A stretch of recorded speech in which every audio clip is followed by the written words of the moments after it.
Good morning. Today, 4th December 2025, Thursday.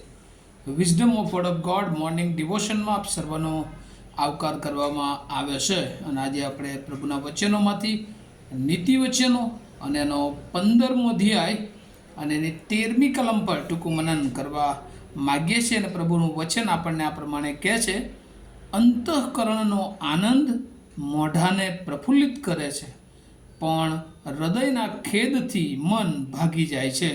NIV Bible પ્રમાણે Proverbs chapter 15 verse 13, a happy heart makes the face cheerful but હેટેક crushes the spirit. અને આજનું વચન એ આપણને પ્રભુ ઈસુના આ પૃથ્વી પરના જે આનંદની સાથે જો આપણે એ આ નીતિ વચનને સરખાવીએ તો ત્યાં બહુ ગજબનું શિક્ષણ આપણે ગઈકાલે પણ જોયું હતું અને આજે પણ એનો part 2, emotions, Joy and sorrow, એટલે કે લાગણીઓ, આનંદ અને દુઃખ એ મહત્ત્વના જીવનના પાસાઓ છે. અને એમાં ખાસ કરીને આપણે આ નાતાલની નજીક 2025ની નાતાલની નજીક જ્યારે જઈ રહ્યા છે ત્યારે પ્રભુ ઈસુ ખ્રિસ્ત આ પૃથ્વી પર આવ્યા અને આપણે ભજન સંગ્રહમાં ગીત ગઈએ છીએ, આનંદ જગમાં તારક જન્મ્યો અને joy to the world the Lord has come. અને પ્રભુ ઈસુ ખ્રિસ્તનો જે આવવાનો જે આનંદ છે એ આખા જગતને માટે બહુ અદ્ભુત અને બહુ જેને કહી શકાય કે જેની ગણના કશાકમાં ના કરી શકાય એવો અદ્ભુત એ આનંદ આ જગતને માટે આવ્યો. કેમ? કારણ કે પૃથ્વી પર પ્રભુ આ માણસ બનીને આપણા માટે આ પૃથ્વી પર એમણે માણસના રૂપમાં જન્મ લીધો અને એક અંતિમ વિશેષ એ મોટી વાત આપણા માટે કઈ હોઈ શકે. પરંતુ આ આનંદ પણ ઘણી બધી વાર એ જાણે કે આપણે એ પ્રફુલ્લિત રીતે ઉજવી શકતા નથી. અને અહીંયા જે નીતિવચનો 15મો અધ્યાય 13મી કલમમાં લખ્યું છે એના કારણ છે કે અંતઃકરણનો આનંદ મોઢાને પ્રફુલ્લિત કરે છે.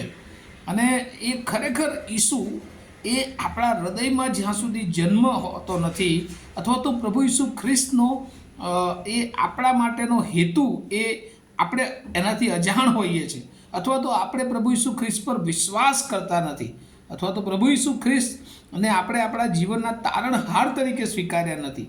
અને ત્યાં સુધી એ નાતાલનો જે સાચો આનંદ છે એ ઘણી બધી વાર આપણે ચૂકી જઈએ છીએ.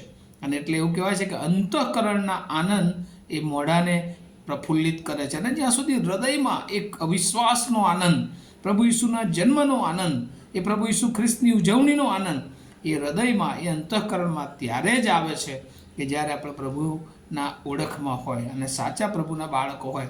અને ત્યારે કહે છે કે એ આપણા મોઢાને પ્રફુલ્લિત કરે છે.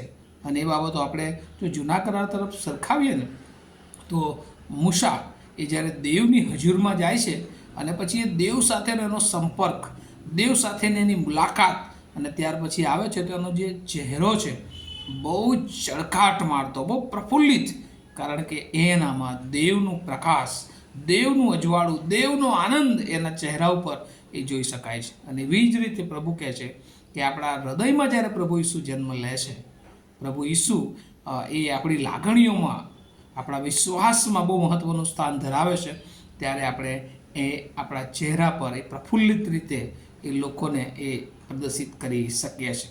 પણ બીજો ભાગ ત્યાં લખવામાં આવે છે, પણ હૃદયના ખેદથી મન ભાગી જાય છે. કેટલાક લોકો એ આ નાતાલના દિવસો હોય, આનંદના દિવસો હોય, પણ તેમ છતાં એ લોકોના હૃદયમાં કોઈને કોઈ ખેદ હોવાને કારણે એમનું મન એ ભાંગી જતું હોય છે. એટલે કે એ સાચો આનંદ, એ સાચી ઉજવણી એ કરી શકતા નથી.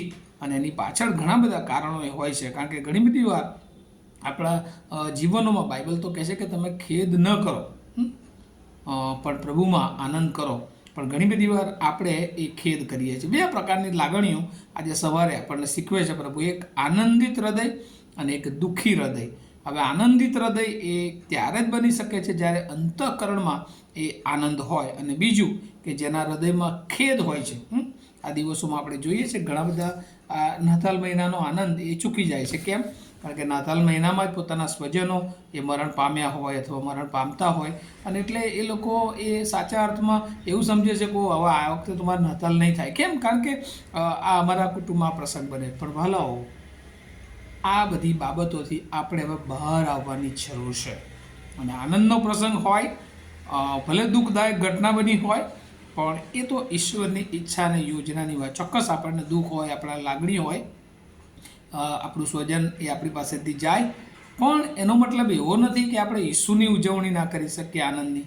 એ આપણા વિશ્વાસને ઘણી બધી વાર એ ઠેસ પહોંચાડતી હોય છે. કારણ કે મરણ સંબંધી જોઈએ, ગઈકાલે મને તક મળીને એક મરણમાં પ્રભુનું વચન આપવાને માટે પ્રભુએ કૃપા આપી, અને એમાં એ ડેથ વિશે હું શીખ્યો અને જે જણાવતો હતો કે death is a way of happiness, death is a way of holiness, death is a way of heaven, અને death is a way of hope. અને આ ચાર બાબતો એ આપણને શીખવે છે કે જો મરણ એ આશા હોય, મરણ એ પવિત્રતા હોય, મરણ એ આનંદનો માર્ગ હોય, તો પછી આપણે શા માટે એમાં દુઃખ અથવા ખેદ એ આપણા જીવનને આવવો જોઈએ. ચોક્કસ એ થોડું દુઃખ થાય, લાગણી હોય, પ્રેમ હોય, પણ એ સાથે સાથે આપણે વહાલાઓને જે પ્રભુમાં ફરી એકવાર પુનરુત્થાનની પ્રભાતે મળવાના છીએ, ત્યારે એ આનંદ એ આપણામાં બેવડો એ આપણા ચહેરા પર એ દેખાવો જોઈએ. અને એ જ રીતે આપણા જીવનો હંમેશા, એટલે જ બાઇબલમાં ફિલિપિયોના પત્રમાં લખવામાં આવ્યું છે કે પ્રભુમાં સદા આનંદ કરો. અને વહાલાઓ, આપણી લાગણીઓ એ હંમેશા જોય હોય. દુઃખ હોય હૃદયમાં, ચોક્કસ માનું છું, પણ ચહેરાનો આનંદ, અંતઃકરણનો આનંદ એ પ્રભુ ઈસુ વિશ્વમાં, આ જગતમાં આવ્યા છે. અને આ મહિનો આપણા બધાના માટે એ આનંદનો મહિનો બની જાય, એ ઉત્સાહનો મહિનો બની જાય, એ બધા ખેદથી દૂર રાખીને અનંતકાળનો આનંદ એ માણવાના માટે આપણને તૈયાર કરનારો બની જાય, એવી મારી પ્રાર્થના અને શુભેચ્છા છે. આવો આપણે પ્રાર્થના કરીએ. અમારા જીવતા અને પ્રેમાળ ઈશ્વર, અમે બહુ આભાર માનીએ છીએ તમારી દયાને માટે, તમારી કૃપાને માટે. ઘણી બધી વાર પ્રભુ ખેદ હૃદયમાં હોવાને કારણે અમારા મનો ભાંગી જતા હોય છે. ઘણી બધી વાર પ્રભુ શૈતાન એ અમને જુદા માર્ગો તરફ લઈ જાય છે, પણ પ્રભુ તમે અમને શીખવ્યું છે કે અમારો અંતઃકરણનો આનંદ જ્યારે એ સાચો હોય છે, ત્યારે એ મનોને, એ મોઢાઓને પ્રફુલ્લિત કરે છે. અને પ્રભુ અમે તમારા જન્મની ઉજવણી એટલે કે તમારી નિકટતામાં, તમારી હાજરીનો જ્યારે અનુભવ કરવા આ મહિનામાં વધારે પ્રભુ તમારી પાસે આવી શકીએ એવી બાબતો તમે અમને આપી હોય છે, ત્યારે પણ પ્રભુ અમે ઘણી બધી વાર ચૂકી જઈએ છીએ. પણ પ્રભુ જે લોકો સાંભળી રહ્યા છે બધાને પ્રભુ આગામી નાતાલ અને નવા વર્ષનો આનંદ અને એક એક દિવસ પ્રભુ એમના જીવનમાં વધુ આનંદ સાથે તમારી નિકટતામાં આવવાના માટે આ મહિનો એ અમારા બધાના જીવનોને પ્રભુ તમારી વધારે કૃપા, બળ અને સામર્થ્ય મેળવનારો હોય એવી મેં પ્રાર્થના કરીએ છીએ. વિશેષ પ્રભુ આ મહિનાઓમાં અમારા ઘણા બધા વાલાઓ કે જેઓ પ્રભુ તમારી પાસે આવ્યા હોય છે, આવી હોય છે, અને એટલે ઘણી બધી વાર અમારા હૃદયમાં આ મહિનામાં ખેદની લાગણી હોય છે.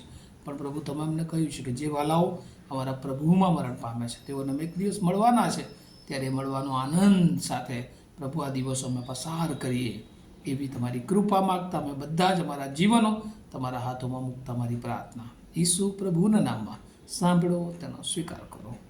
Amen. Have a nice day to all of you. Thank you.